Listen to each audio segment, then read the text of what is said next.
Good evening, everyone. This is What Does the Bible Really Say? Global Bible Reading with Angel and Joseph Bracco. Today is January January 17th, 2024, and my name's Angel. Number one, original OG of the Misfit Army Disciples and founder of Oneblood Breadbox Ministry and the Misfit Army Disciples. Our mission statement is to seek and save the lost, protect the weak, and those who are unable to protect themselves, and plant seeds by spreading the gospel of Jesus Christ. This is What Does the Bible Really Say? Global Bible Reading. We are on part 98 and the book of Joshua, chapter 7 and 8. I will be reading from the NIV version coming from Bullhead City, Arizona. Joshua, chapter 7 and 8. Achan's sin. But the Israelites were unfaithful in regard to the devoted things. Achan, son of Carmi, the son of Zimri, the son of Zerah, of the tribe of Judah, took some of them. So the Lord's anger burned against Israel.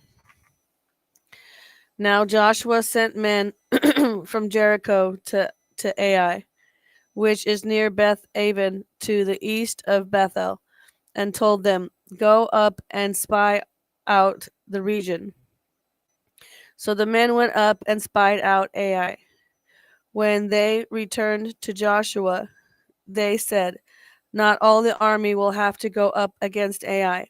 Send 2,000 or 3,000 men to take it, and do not weary the whole army, for only a few people live there. So about 3,000 went up, but they were routed by the men of Ai, who killed about 36 of them. They chased the Israelites from the city gate as far as the stone quarries and struck them down on the slopes. At this, the hearts of the people melted in fear and became like water. Then Joshua tore his clothes and fell face down to the ground before the ark of the Lord, remaining there till evening. The elders of Israel did the same and sprinkled dust on their heads.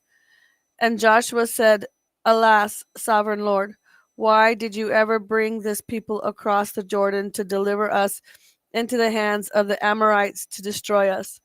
If only we had been content to stay on the other side of the Jordan. Pardon your servant, Lord. What can I say now that Israel has been routed by its enemies?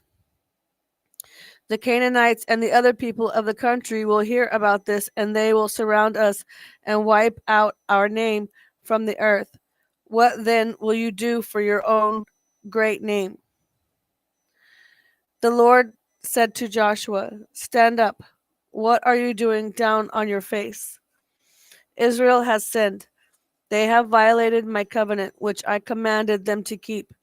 They have taken some of the voted things, they have stolen, they have lied, they have put them with their own possessions. That is why the Israelites cannot stand against their enemies. They turn their backs and run because they have been made liable to destruction. I will not be with you any more unless you destroy whatever among you is devoted to destruction. Go consecrate the people. Tell them, consecrate yourselves in preparation for tomorrow. For this is what the Lord, the God of Israel, says. There are devoted things among you. You cannot stand against your enemies until you remove them. In the morning, present yourselves tribe by tribe. The tribe the Lord chooses shall come forward, clan by clan. The clan the Lord chooses shall come forward, family by family, and the family the Lord chooses shall come forward, man by man. Whoever is caught with the devoted things shall be destroyed by fire, along with all the belongings to him. He has violated the covenant of the Lord and has done an outrageous thing in Israel. Early the next morning, Joshua had Israel come forward by tribes, and Judah was chosen. The clans of Judah came forward, and the Zerahites were chosen. He had the clan of the Zerahites come forward by families, and Zimri was chosen. Joshua had his family come forward man by man, and Achan, son of Carmi, the son of Zimri, the son of Zerah, of the tribe of Judah, was chosen. Then Joshua said to Achan, "My son, give glory to the Lord, the God of Israel, and honor him. Tell me what you have done. Do not hide it from me." Achan replied, "It is true. I have sinned against the Lord, the God of Israel. This is what I have done. When I saw the plunder, a beautiful robe from Babylonia, 200 shekels and silver, and a bar of gold weighing 50 shekels, I coveted them and took them. They are hidden in the ground inside my tent, with the silver underneath." So Joshua sent messengers, and they ran to the tent, and there it was, hidden in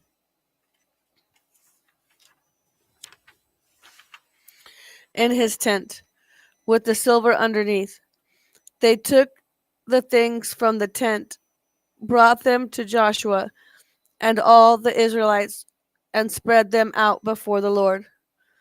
Then Joshua, together with all Israel, took Achan, son of Zerah, the silver, the robe, the gold bar, his sons and daughters, his cattle, donkeys, and sheep, his tent, and all that he had, to the valley of Achor.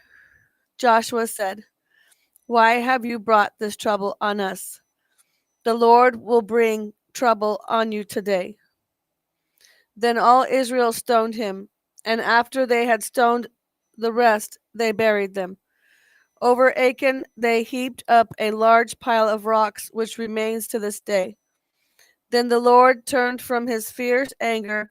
Therefore, the place has been called the Valley of Achor ever since. Ai destroyed. Then the Lord said to Joshua, do not be afraid. Do not be discouraged. Take the whole army with you and go up and attack Ai. For I have delivered into your hands the king of Ai, his people, his city, and his land. You shall do to Ai and its king as you did to Jericho and its king, except that you may carry off their plunder and livestock for yourselves. Set an ambush behind the city. So Joshua and the whole army moved out to attack Ai. He chose 30,000 of his best fighting men and sent them out at night with these orders. Listen carefully. You are to set an ambush behind the city. Don't go very far from it. All of you be on the alert. I and all those with me will advance on the city, and when the men come out against us as they did before, we will flee from them. They will pursue us until we have lured them away from the city, for they will say, they are running away from us as they did before. So when we flee from them, you are to rise up from ambush and take the city. The Lord your God will give it into your hand. When you have taken the city, set it on fire. Do what the Lord has commanded. See to it you have my orders. Then Joshua sent them off, and they went to the place of ambush and lay in wait behind Bethel and Ai, to the west of Ai. But Joshua spent that night with the people. Early the next morning, Joshua mustered his army, and he and the leaders of Israel marched before them to Ai. The entire force that was with him marched up and approached the city and arrived in front of it. They set up camp north of Ai, with the valley between them and the city. Joshua had taken about 5,000 men and set them in ambush between Bethel and Ai, to the west of the city. So the soldiers took up their positions, with the main camp to the north of the city and the ambush to the west of it. That night Joshua went into the valley. When the king of Ai saw this, he and all the men of the city hurried out early in the morning to meet Israel in battle at a certain place overlooking the Arabah. But he did not know that an ambush had been set against him behind the city. Joshua and all Israel let themselves be driven back before them, and they fled toward the wilderness. All the men of Ai were called to pursue them, and they pursued Joshua and were lured away from the city. Not a man remained in Ai or Bethel who did not go after Israel. They left the city open and went in pursuit of Israel. Then the Lord said to Joshua, hold out toward Ai the javelin that is in your hand. for for into your hand I will deliver the city. So Joshua held out toward the city the javelin that was in his hand. As soon as he did this, the men in the ambush rose quickly from their position and rose forward. They entered the city and captured it and quickly set it on fire. The men of Ai looked back and saw the smoke of the city rising up into the sky, but they had no chance to escape in any direction. The Israelites who had been fleeing toward the wilderness had turned back against their pursuers. For when Joshua and all the Israel saw that the ambush had taken the city and that smoke was going up from it, they turned around and attacked the men of Ai. Those in the ambush also came out of the city against them, so that they were caught in the middle, with Israelites on both sides. Israel cut them down, leaving them neither survivors nor fugitives. But they took the king of Ai alive and brought him to Joshua. When Israel had finished killing all the men of Ai in the fields and in the wilderness where they had chased them, and when every one of them had been put to the sword, all the Israelites returned to Ai and killed those who were in it. 12,000 men and women fell that day, all the people of Ai. For Joshua did not draw back the hand that held out his javelin until he had destroyed all who lived in Ai.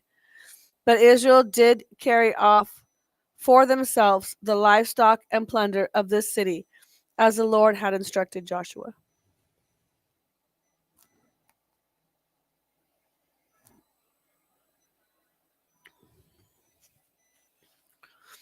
So Joshua burned Ai and made it a permanent heap of ruins,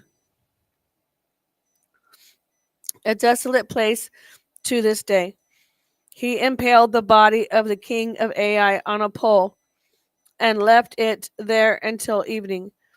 At sunset, Joshua ordered them to take the body from the pole and throw it down at the entrance of the city gate, and they raised a large pile of rocks over it,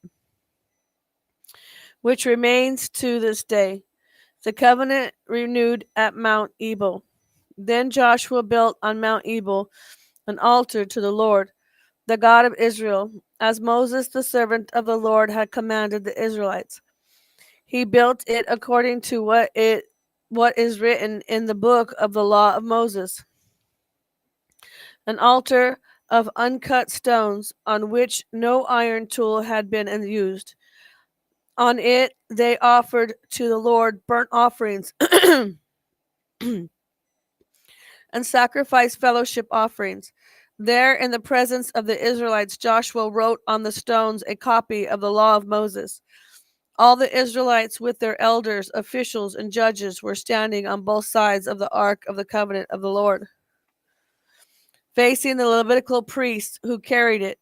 Both the foreigners living among them and the native born were there. Half of the people stood in front of Mount Gerizim, and half of them in front of Mount Ebal, as Moses, the servant of the Lord, had formerly commanded when he gave instructions to bless the people of Israel. Afterward, Joshua read all these words of the law, the blessings and the curses, just as it is written in the book of the law. There was not a word of all that Moses had commanded that Joshua did not read to the whole assembly of Israel. including the women and children, and the foreigners who lived among them. Joshua chapters 9 and 10 to be continued. To be continued. What does the Bible really say?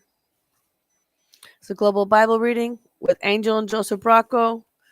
That was part 98, Joshua chapter 7 and 8, NIV version. And that's all I got. Peace out, yo. Angel Tsunami out.